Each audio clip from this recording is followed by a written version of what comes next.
Hi అండి, అందరికీ నమస్కారం. ఈరోజు నేను మీకు ఒక టెస్టింగ్ గురించి చూపిస్తున్నాను. టనెల్లో మనం ఎర్తింగ్ స్ట్రిప్స్ పెడతా ఉంటాము. అవి 3 మీటర్స్ లెంగ్త్ వస్తూ ఉంటాయి. సో వాటిని జాయింట్ వెల్డింగ్ ఎలా చేయాలనేది ఇక్కడ ఉన్న ప్రొసీజర్ ప్రకారం నేను మీకు చూపిస్తున్నాను. ముందుగా మనం 3 మీటర్స్ లెంగ్త్ ఉన్న 2 ఎర్తింగ్ స్ట్రిప్ని, దాన్నే కండక్టర్స్ అని కూడా అంటారు. అవి 2 ఇలా ఈ బాక్స్ కింద ఉంది కదా, దాంట్లో పెట్టుకోవాలి మనం. అది అయిన తర్వాత కెమికల్ పౌడర్స్ టైప్ 2 ఉంటుంది. ఒకటి ఏంటంటే దాంట్లో స్టీల్ ప్లేట్ ఉంటుంది, చిన్నది రౌండ్ టైపు. అది నేను మీకు చూపిస్తున్నాను అండి. దానికన్నా ముందు మనం ఈ 4 వైపులా ఆ వేడి అనేది బయటికి పోకుండా ఉండేందుకు మట్టి అనేది మనం చుట్టూరా పెట్టుకోవాలి.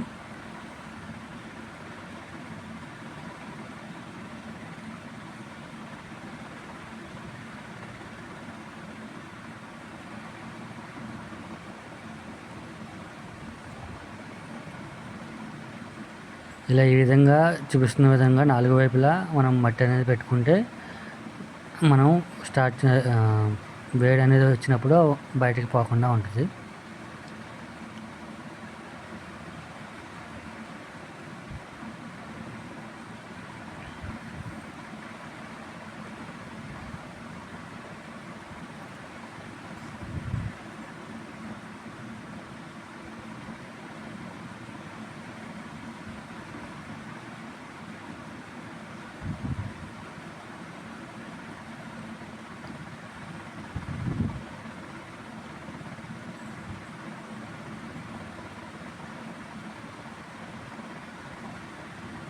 ఆ మట్టి సెట్ అయిపోయిన తర్వాత పైన ఉన్న కొలింగ్ బాక్స్ని తీసుకొచ్చి మనం దాని మీద ఎగ్జాక్ట్గా సేమ్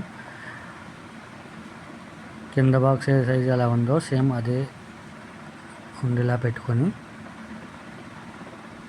మధ్యలో మీకు హోల్ కనబడుతుంది కదా, ఆ కింద కూడా హోల్ ఉంటుంది. ఇప్పుడు ఇది తీసుకున్న ప్యాకెట్లో ఒక స్టీల్ ప్లేట్ టైప్ ఉంటుంది, అది ఎగ్జాక్ట్గా సెంటర్లో పెట్టుకొని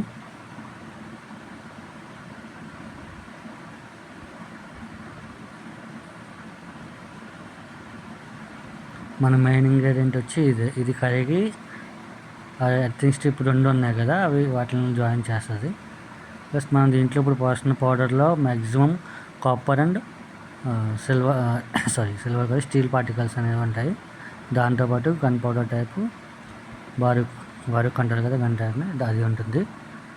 అది అలా సెట్ చేసిన తర్వాత ఫ్యూజ్ పెడతాం మనం.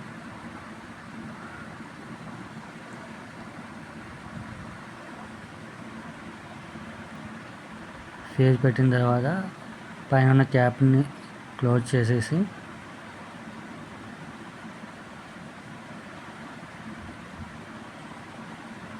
దాన్ని అలా ఏదైనా పైన పట్టుకోవడానికి ఒక వుడెన్ ప్లాంక్ పెట్టి దానిపైన పట్టుకోవాలి. ఎందుకంటే వచ్చే ఫోర్స్కి పైకి లెగిసిపోకుండా ఉండేయాలని నొక్కు పెట్టి ఉంచాలి. అలాగా వెంటనే వితిన్ సెకండ్స్లో అది అంటుకుపోతుంది. సో కేర్ఫుల్గా చూసుకోవాలి.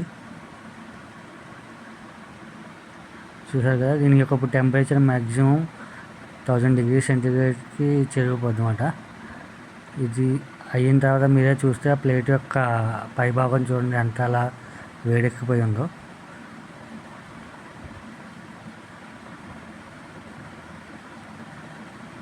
సో ఇంత వేడి ఉన్న డిగ్రీ ఉన్న టెంపరేచర్ వలన కింద మనం స్టీల్ ప్లేట్ పెట్టాం కదా, అది కరిగిపోయి ఆ కింద హోల్ ఉంటుంది, ఆ హోల్లోంచి రెండాటికి జాయిన్ చేస్తుంది అన్నమాట.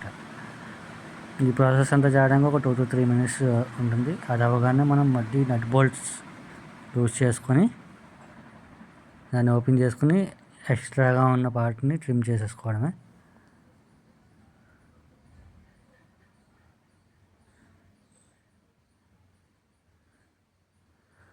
చూస్తున్నారు కదా మీరు ఎలా అయ్యిందో.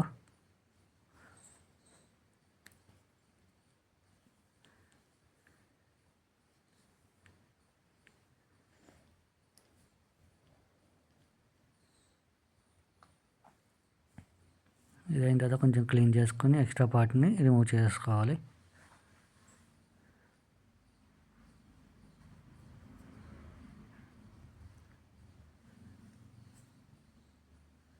దాని తర్వాత మళ్ళీ నెక్స్ట్ రౌండ్కి చేసుకోవడానికి ముందు ఈ బాక్స్లో ఉన్నాయి కదా అవి మొత్తం నీట్గా క్లీన్ చేసుకోవాలి.